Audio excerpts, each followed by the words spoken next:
Hi guys! Class ఇప్పుడు తెలుగులో చెప్పుకుందాం. ఫస్ట్ ఆల్రెడీ లాస్ట్ క్లాస్లో హైపోగ్లైసిమియా గురించి తెలుసుకున్నాం. ఇప్పుడు ఏంటంటే హైపోగ్లైసిమియా వచ్చినప్పుడు మనకి సిమ్టమ్స్ ఏముంటాయి? షేకినెస్ అంటే కాళ్ళు చేళ్ళు ఆడట్లేదు అంటారు. ఇంకా స్వెట్టింగ్ ఎక్కువగా, చెమట ఎక్కువ పడుతుంది, కళ్ళు తిరుగుతాయి, వీక్గా ఉంటారు, కొంచెం ఇరిటేషన్ ఎక్కువ ఉంటుంది, ఆకలి కూడా వేస్తుంది అనమాట.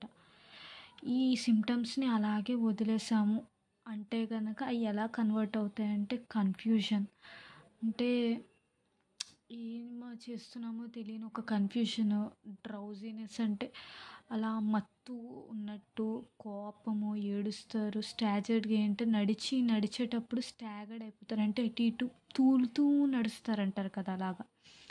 బ్లర్డ్ విజన్ అంటే కళ్ళు మసకబారడం, హెడేక్ వస్తాయి.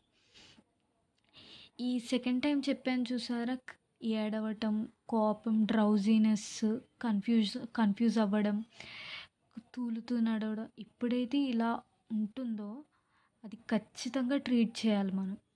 లేదు ఏం అవ్వదులే అని కాసేపు పడుకొని ఇచ్చేసి వదిలేసామనుకో, it will lead to confusion ఇంకా ఎక్కువైపోతాయి. డెలీరియం అంటే ఉన్నది లేనిది ఊహించుకోవడం అలాగా. కన్వల్జన్స్ అంటే ఫిట్స్ వస్తాయి కదా, ఫిట్స్ వచ్చి అన్కాన్షియస్ అయిపోతారు, అంటే కళ్ళు తిరిగి పడిపోతారు అనమాట. స్పృహలో ఉండరు, స్పృహ లేకుండా పడిపోతారు. ఓకే, ఒకవేళ అంతవరకు రాకుండా ఒకవేళ ఇండివిజువల్ అనేది స్పృహలో ఉన్నారనుకోండి, ఫాస్ట్ యాక్టింగ్ కార్బోహైడ్రేట్ అంటే షుగర్, హనీ, ఇవన్నీ కూడా ఫాస్ట్ యాక్టింగ్ కార్బోహైడ్రేట్స్ అన్నమాట. అయితే ఇవ్వాలి. ఇవి ఇచ్చి వాళ్ళు ఏం పని చేయనివ్వకుండా ఒక 10 to 15 minutes రెస్ట్ ఇవ్వాలి వాళ్ళకి. ఓకేనా? రెస్ట్ ఇచ్చాక తర్వాత ఫుడ్ ఏమైనా ఇస్తే గ్లూకోజ్ లెవెల్స్ అన్నీ ఇంక్రీజ్ అవుతాయి. ఒకవేళ ఇబ్బందిగా ఉందంటే ఇంకొకసారి మళ్ళీ గ్లూకోజ్ ఫుడ్ ఇచ్చి ఉంచితే సెట్ అవుతారు. ఒకవేళ కాకుండా అన్కాన్షియస్ అయిపోయారనుకోండి, వెంటనే ఏం చేయాలంటే గ్లూకోగాన్ ఇవ్వాలి. ఈ గ్లూకోగాన్ అనేది ఒక హార్మోన్, ఇన్సులిన్ లాంటి హార్మోన్. ఇన్సులిన్ అనేది జనరల్గా ఏం చేస్తుందంటే, మనకి బ్లడ్లో షుగర్ లెవెల్స్ ఎక్కువైనాయి అనుకోండి, సెల్స్లోకి ఆ షుగర్ని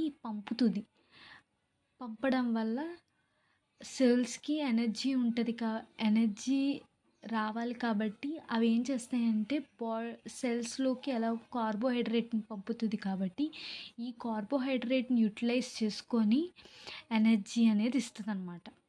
జనరల్గా జరిగే ప్రాసెస్ అది.